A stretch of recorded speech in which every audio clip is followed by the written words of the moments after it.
Hello guys, welcome to my channel. So ഞാൻ എൻ്റെ മമ്മീൻ്റെ അടുത്താണ്.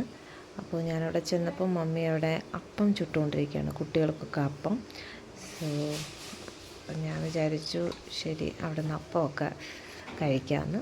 അപ്പോഴാണ് ഞാൻ ഈ ഒരു സംഭവം കണ്ടത്. മമ്മി ഓൾറെഡി കുഴച്ച് വെച്ചിരിക്കുകയാണ് ഇത്, അതായത് ഡയമണ്ട് ഉണ്ടാക്കാൻ പോവുകയാണ് മമ്മി. സോ ഇതിൻ്റെ ഒരു റെസിപ്പി ഞാൻ പറഞ്ഞുതരാം എങ്ങനെയാണെന്ന്. അങ്ങനെ നമ്മുടെ അപ്പമൊക്കെ ചുട്ട് കാസറോളിലേക്ക് പകർത്തുകയാണ്. അപ്പോൾ ഞങ്ങൾക്ക് അവിടെ നിന്ന് കഴിക്കാനുള്ള സമയമില്ലാത്തതുകൊണ്ട് പാക്ക് ചെയ്തു.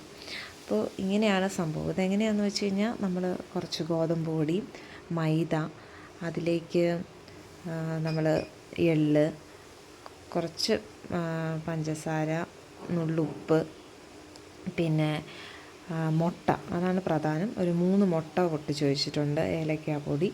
അപ്പം ഇതൊക്കെ കൂടെ നന്നായിട്ട് മിക്സ് ചെയ്ത് നമ്മളൊരു ചപ്പാത്തി പരുവത്തിൽ വേണം കുഴച്ച് വയ്ക്കാൻ. അങ്ങനെ കുഴച്ചിട്ട് നമ്മൾ ഇതേപോലെ ഡയമണ്ട് ഷേപ്പിൽ കട്ട് ചെയ്തിട്ട് നല്ല ചൂടെണ്ണയ്ക്കകത്തോട്ട് നമ്മൾ ഇത് ഇടേണ്ടതാണ്.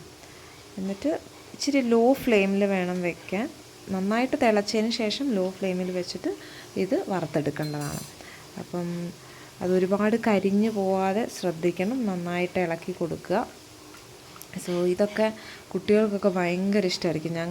ഞങ്ങളുടെ കുട്ടിക്കാലത്ത് മമ്മി സ്ഥിരം ഇത് ചെയ്യുന്ന ഒരു സംഭവമാണ്. അപ്പം ആഫ്റ്റർ ഇയേഴ്സാണ് മമ്മി ഇപ്പോൾ ഇത് ചെയ്യുന്നത്.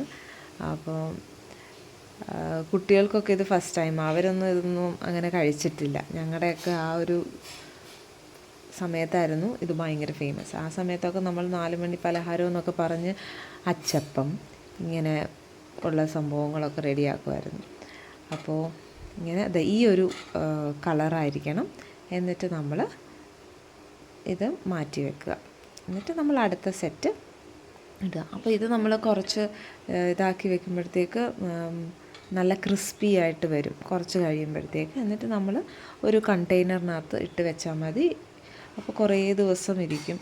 അപ്പോൾ നമുക്ക് പെട്ടെന്ന് എന്തെങ്കിലും ചായയുടെ കൂടെ കഴിക്കാനൊക്കെ ഇതുണ്ടെങ്കിൽ നമ്മളിത് കഴിച്ചാൽ മതി. സോ ഇങ്ങനെ കുറേ വിഭവങ്ങളൊക്കെ നമ്മൾ പണ്ടൊക്കെ നാട്ടിലൊക്കെ ആൾക്കാർ ഉണ്ടാക്കി ഇങ്ങനെ സ്റ്റോർ ചെയ്ത് വെക്കുമായിരുന്നു. ഇപ്പോഴല്ലേ എല്ലാവരും they are behind the junk food, അങ്ങനെയുള്ള സംഭവങ്ങൾ. സോ അന്നൊക്കെ ഹെൽത്തി ആയിരുന്നു. സോ ലെറ്റ്സ് വിഷ് എല്ലാവരും ബാക്ക് ടു ദാറ്റ് ഓൾഡ് ഡേയ്സിലേക്ക് വന്നു കഴിഞ്ഞാൽ so we all will stay healthy, അങ്ങനെയുള്ള ഇത്. സോ ഇതൊക്കെ എല്ലാവരും വീട്ടിൽ ട്രൈ ചെയ്യുക. അപ്പോൾ ഡയമണ്ട് എന്നാണ് ഇതിൻ്റെ പേര്. ചിലരിതിലേക്ക് മധുരവും ഒഴിക്കും, അതായത് പഞ്ചസാര പാവ് കാച്ചിയിട്ട് ഇടുമ്പം അതിന് വേറൊരു ടേസ്റ്റ് ആട്ടോ. And this is like not sweet, പക്ഷേ നല്ല ഒരു ചെറുതായിട്ടൊരു ഉപ്പും കുറച്ച് മധുരവും കൂടെ, അങ്ങനെ ഒരിതാണ്. അപ്പം വേറൊരു വ്ളോഗുമായി കാണുന്നവരെ ബൈ.